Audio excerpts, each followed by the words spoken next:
or history, which they wrote. Weird. And they're tortoises. They are not turtles.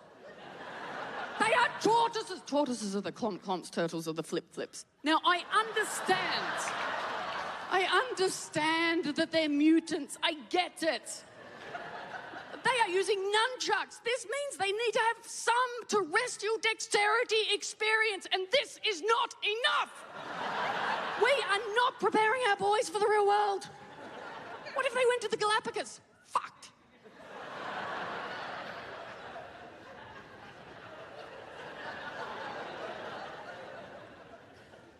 My most recent pufferfish was during a conversation with this bloke who was trying to tell me that golf is not a sport because it doesn't put stress on your cardiovascular system. Isn't that not interesting? Doesn't matter how you spin it, dull. And it gets worse because he kept talking. He said, if you're participating in something and it doesn't put stress on your cardiovascular system, you're not participating in a sport. You're merely playing a game. And that conversation made me so fucking angry. It felt like a sport. Now, I hope nobody's in here just going, finally, someone here to defend golf's honour. That is not what's happening here. In fact, I hope golf is sad. I hope golf is all sookie la-la, because I fucking hate golf with all the reasonable rage I can muster. What a monumental waste of land, time, and water, for fuck's sake. Honestly, men who have families and play golf are cunts. You don't have time, fellas. You've got a family, not a spare 6 hours to just waltz around a park with your mates while your women folk do unpaid labour. Grow up! There's more proof men have named all the things. What's the worst thing you can call someone? Cunt. It's a reference to female genitalia, and I won't have it. When I use the C word, I mean it. I mean it to be the worst thing you can call someone, but I don't associate it with my own biology or anybody's biology. Do you know what I see in my mind's eye when I use the C word? A literal golfer.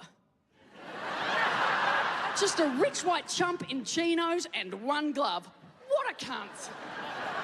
Honestly, it cannot be a coincidence that they're called country clubs. Come on.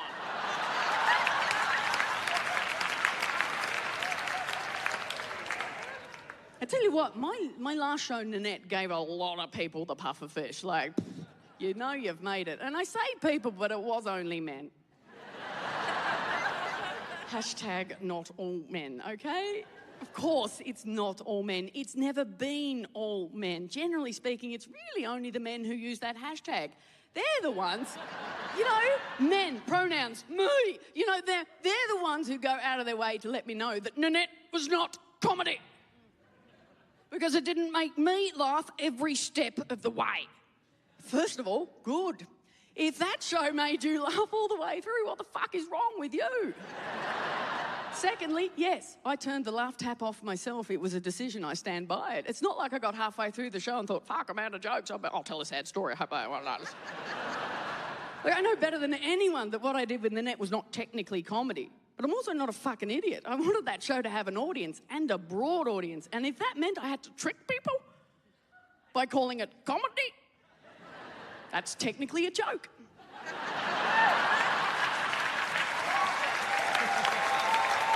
But I have to say, that joke made so many men so viscerally angry. I'm surprised nobody accused me of writing a sport. Honestly. And look, first of all, it doesn't bother me, right? This doesn't bother me. Look, I've still got the loud stick. I don't feel threatened. In fact, I like the hate. Death threats aside, it's fun. Nom, nom, nom. Right? But the thing is, whenever I have a pufferfish, I always work under the assumption that the problem is mostly me, right? If I'm like, just doesn't seem like a good place to start a dialogue, I have never written a letter to Donatello or Waldo. Like, no point. One's dead and one's never home. But still, I just... wouldn't occur to me. But to this day, I still get men sliding into my DMs to let me know, in all caps, that they've never heard of me. It's a riddle. How do they know? Look, I can't experience the humiliation I know they're so desperate for me to feel because I can't help but feel worried for them. Because that's a tough life. If new things are so painful, ow, that's a learning difficulty. Imagine school for someone like that. Long division? I've never fucking heard of it! I got accused of doing all sorts of nefarious things in lieu of comedy. I really did, like a monologue. What a monster, if true. A glorified TED Talk. Uh-oh. A one-woman show. A lecture. A fucking lecture. Can you believe that one? The cheek of that one. A lecture. Nanette was not a fucking lecture. It wasn't a monologue either. It wasn't like I was sitting on a stool like a stunned mullet in the spotlight. It wasn't a fucking monologue. And a glorified TED Talk? Why do they need glorifying? They are fine. And a one-woman show? No shit, Sherlock! And it wasn't a fucking lecture. You want a lecture? I'll give you a fucking lecture. This is a lecture.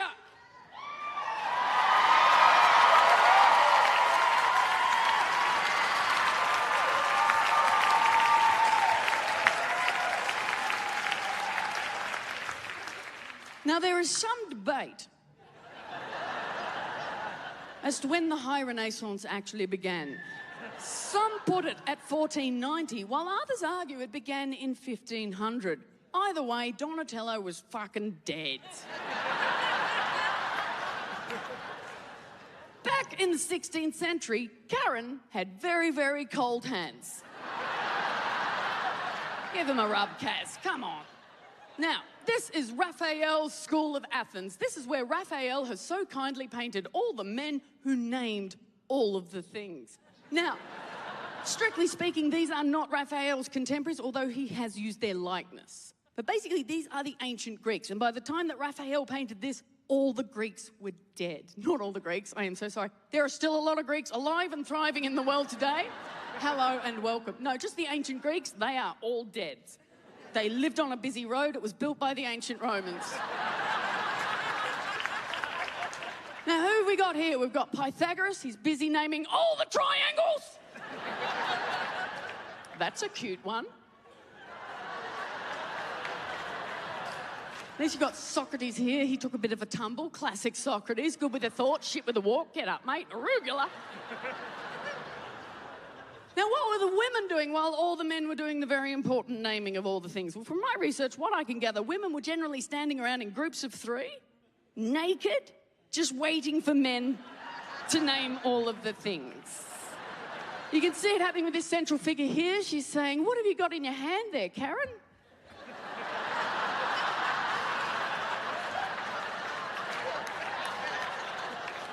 Oh, just a couple of bits and bobs. Women were just holding things, just waiting, hoping it wasn't poisonous, waiting for men to name the things. This was painted before beds were named. You can see women desperately trying to make the beds, just flinging the linen into the trees, willy-nilly, just going, "Oh, I don't know, let's just build a fort. We'll make it a fancy fort. Yay, we finished the fort." Dancing naked in groups of 3 in the forest is the #1 hobby of women of all time. And don't we just love it? Isn't that the safest thing you've ever heard of? Oh, we love it. Now, this might just look like a footloose, fancy-free frolic in the forest on a bank holiday, no drama. But let me draw your attention to this grip here. That is too tight for fun times alone. It suggests tension. What has happened? Has someone mentioned the Polio? No. What has happened is this central figure here has realised that this bit of cloth, this waft of gauze, this potential fort, if you will, has made its way so far up her clacker. So far up her clacker, it has both fannies covered. And she is upset. Now, it's worth pointing out at this juncture that this is not a photograph. This is not an accidental photograph taken of an unfortunate moment awkward. No, what this is a painting, which makes this a decision. It's a decision what a man made and spent time on.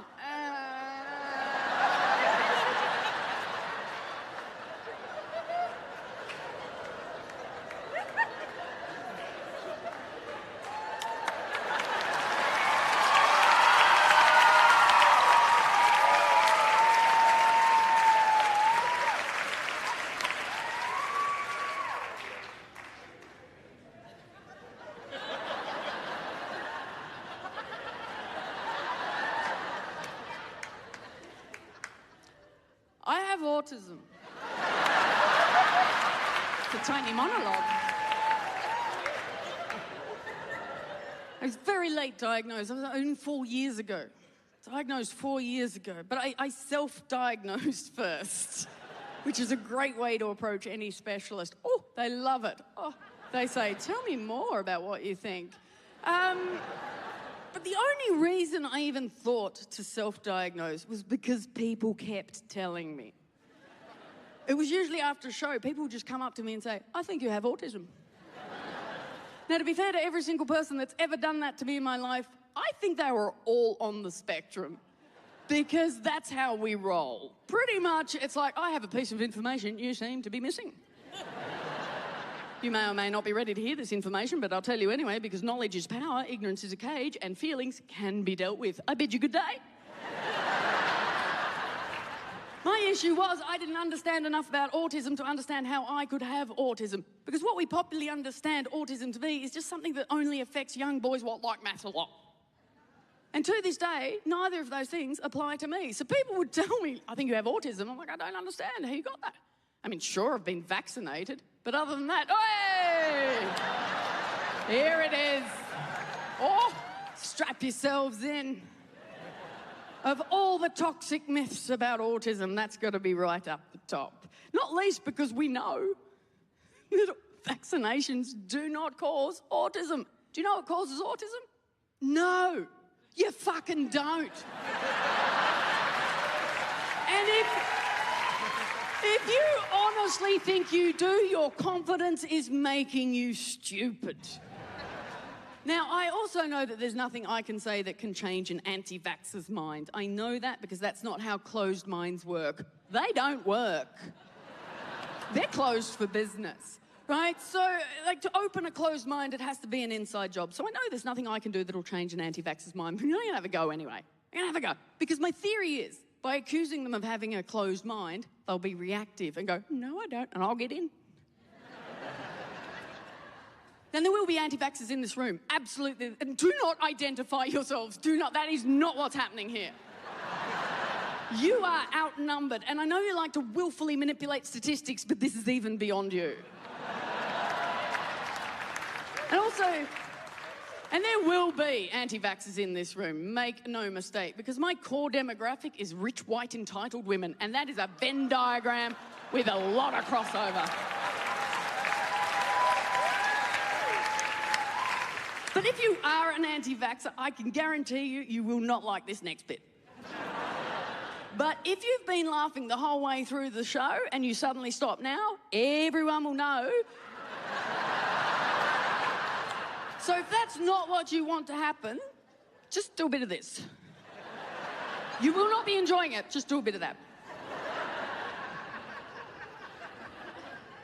All right, anti-vaxxers, let's pretend you're right. You're not.